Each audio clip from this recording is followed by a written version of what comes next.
5 years after Ingrid Bergman's death, one of her secret lovers was revealed, and his identity sent shockwaves through Hollywood. Throughout her career, Bergman had been carefully shaped into the image of cinema's saintly, good girl, yet the reality was very different.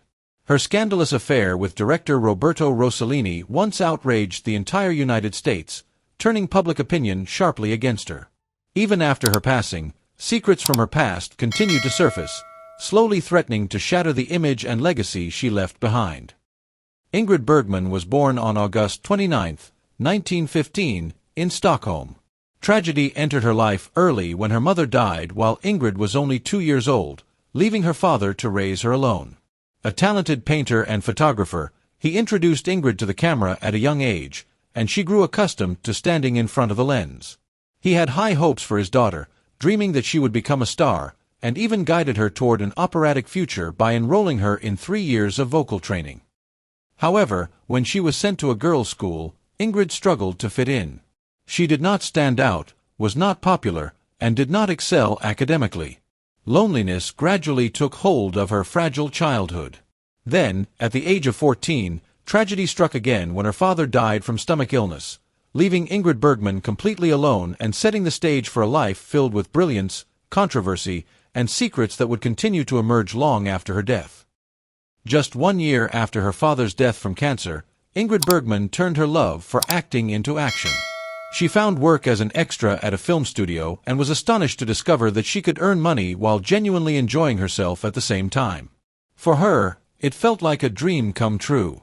2 years later, Bergman earned a scholarship to the Royal Dramatic Theatre School. However, the thought of spending another 5 years in school felt suffocating.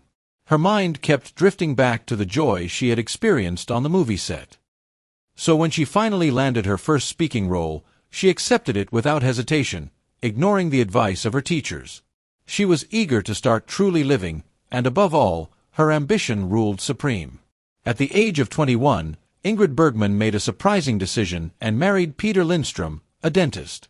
It was easy to see why he fell so deeply for her. She was young, beautiful, and driven. In return, Lindström offered something she desperately needed: stability.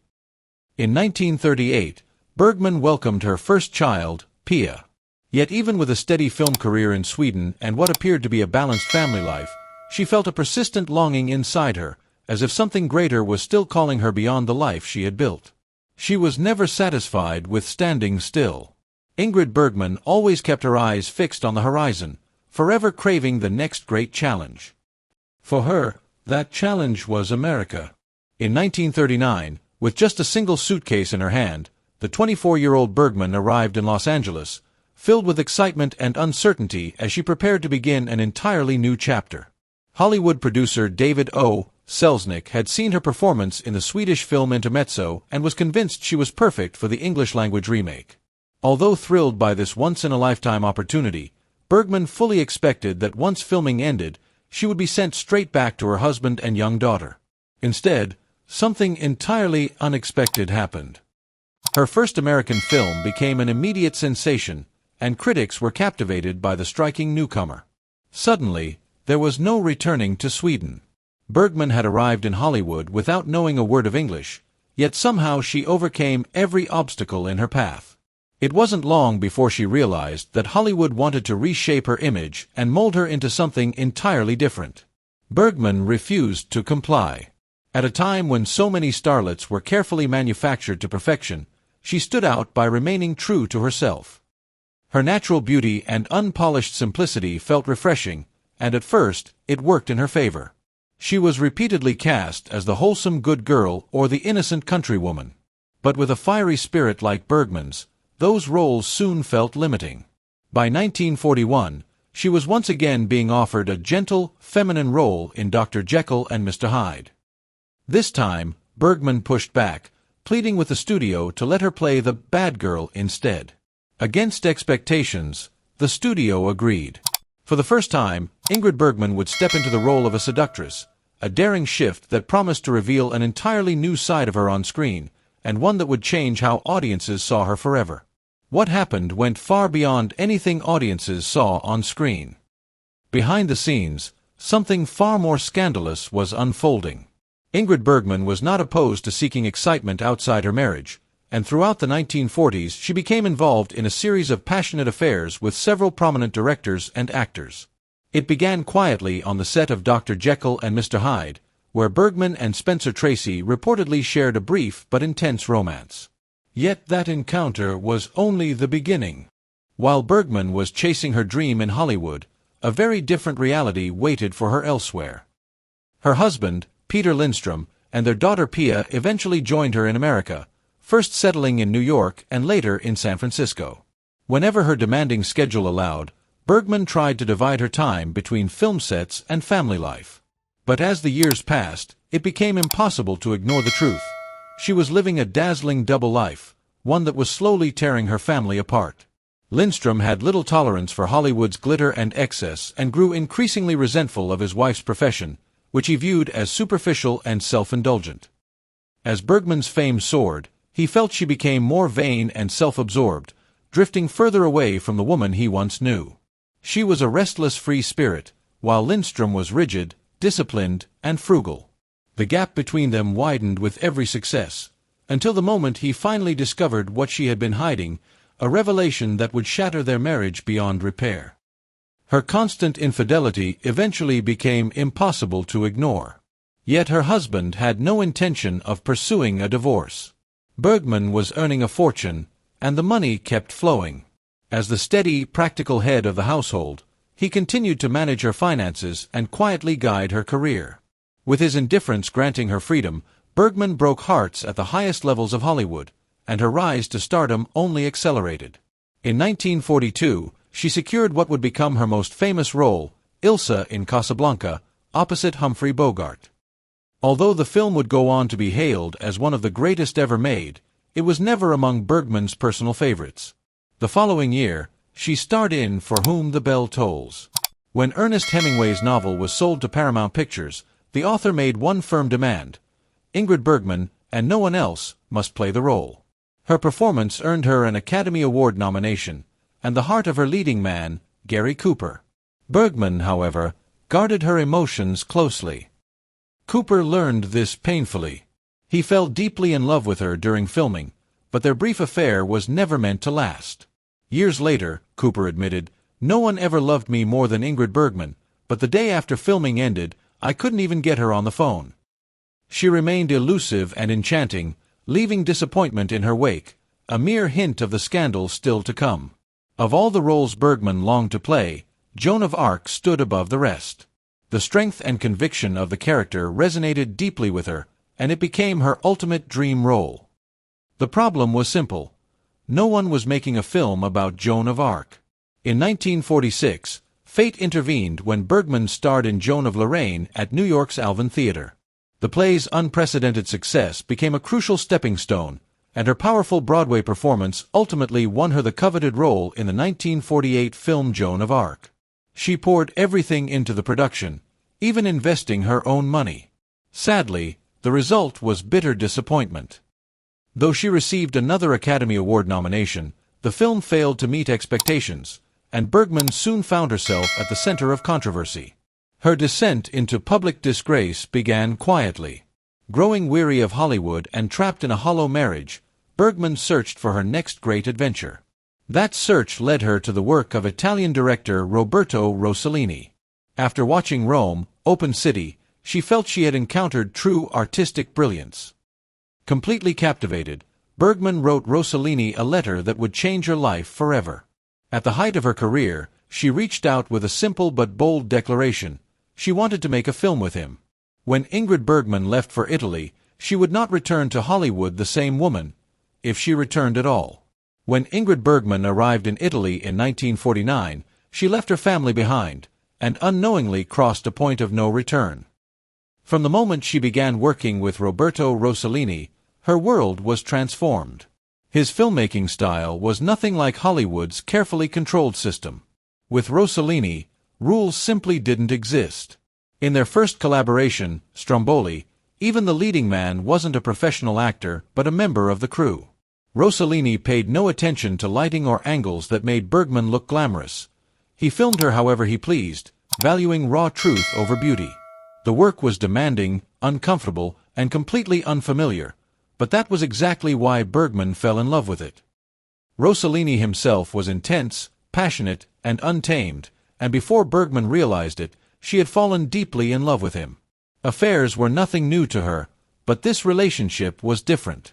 Still legally married to Peter Lindström, Bergman went on to have a child with the Italian director. When the press discovered the existence of the illegitimate baby, the reaction was explosive. Overnight, Bergman and Rossellini became the center of one of Hollywood's biggest scandals. Her unapologetic infidelity outraged the public, who felt personally betrayed. To audiences, Ingrid Bergman had always been the ultimate symbol of purity, and her actions made the fall from grace even more shocking.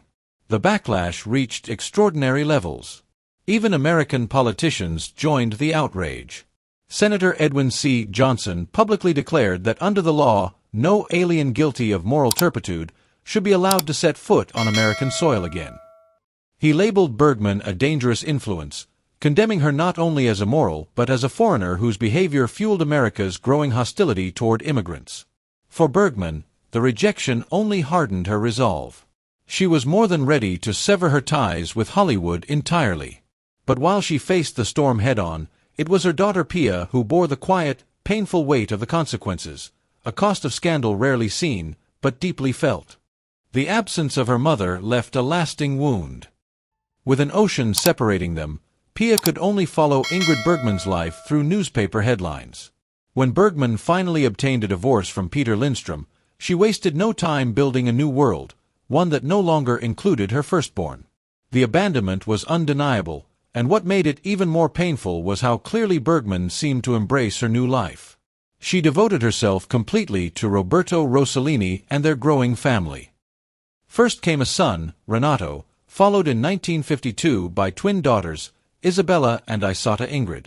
Despite the chaos of her personal life, Bergman continued working relentlessly. Then came a moment that forced her to choose. Her daughter Isabella was diagnosed with scoliosis and required a major operation. The recovery was long and exhausting, and for the first time, Bergman stepped away from acting altogether. For 2 full years, she sacrificed her career to care for her child.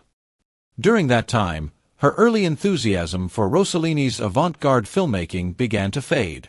Accustomed to the acclaim and glamour of Hollywood, Bergman found herself disheartened by harsh reviews and dwindling public interest.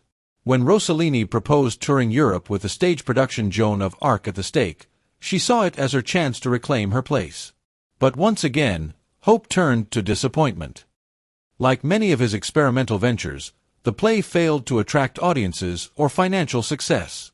As professional frustrations mounted, cracks began to appear in their marriage. Rossellini was intensely possessive and, until 1956, kept Bergman under tight control, insisting that only he could direct her. Eventually, he granted her a small measure of freedom, allowing her to travel to France to star in a film. That freedom proved decisive. Paris changed everything. When Bergman discovered that Rossellini had betrayed her by having an affair with screenwriter Sonali Dasgupta, their marriage collapsed beyond repair. Rossellini moved quickly. Before the year was over, he had already married his new lover. At the same time her marriage was unraveling, Bergman was offered a rare second chance in Hollywood. She had been absent for 7 long years, but 20th Century Fox executive producer Buddy Adler envisioned her as the perfect lead for Anastasia. It was exactly the kind of role that once defined her career, and it signaled that Ingrid Bergman's story was far from over. Once again, Ingrid Bergman reclaimed the image that had made her famous, the virtuous, dignified woman audiences wanted to believe in. Against all odds, she won back the hearts of the American public. Her return was nothing short of sensational, and Anastasia sealed her redemption, earning Bergman her 2nd Academy Award. For her, it was a true rebirth. In 1958, her agent introduced her to the next great love of her life, Lars Schmidt. Exceptionally wealthy and deeply cultured, Schmidt came from a powerful shipping dynasty and had built his own success as a theatrical entrepreneur. Their connection was immediate, and by December of that same year, they were married. Bergman's children remained in Italy with their father, while she moved to France to begin her new life with Schmidt. Though separated from her children, this marriage became the longest of her life, lasting nearly 20 years. Eventually, infidelity once again eroded the foundation of their relationship. But by then, Bergman faced a far more serious fight. In 1974, she made a terrifying discovery: a lump in her left breast. Doctors urged immediate treatment, yet Bergman refused to surrender to fear. True to her nature, she continued working even after her cancer diagnosis. She endured multiple surgeries and punishing rounds of chemotherapy, but the prognosis grew increasingly grim. By 1981, cancer had ravaged her body. It had spread to her spine, causing her 12th vertebra to collapse, and invaded her lungs, leaving only one barely functioning. On August 29, 1982, her birthday, Ingrid Bergman passed away at the age of 67, with her former husband Lars Schmidt at her side. Yet even in death, scandal followed her. 5 years later, a long-buried secret came to light when Gregory Peck made a startling confession. He revealed that during the filming of Spellbound in 1945, he and Bergman had carried on an affair. Peck was not the only voice to emerge. In her autobiography, Bergman spoke of all her former husbands with deep respect and maintained close friendships with both Roberto Rossellini and Lars Schmidt until the end of her life. But there was one man who never forgave her.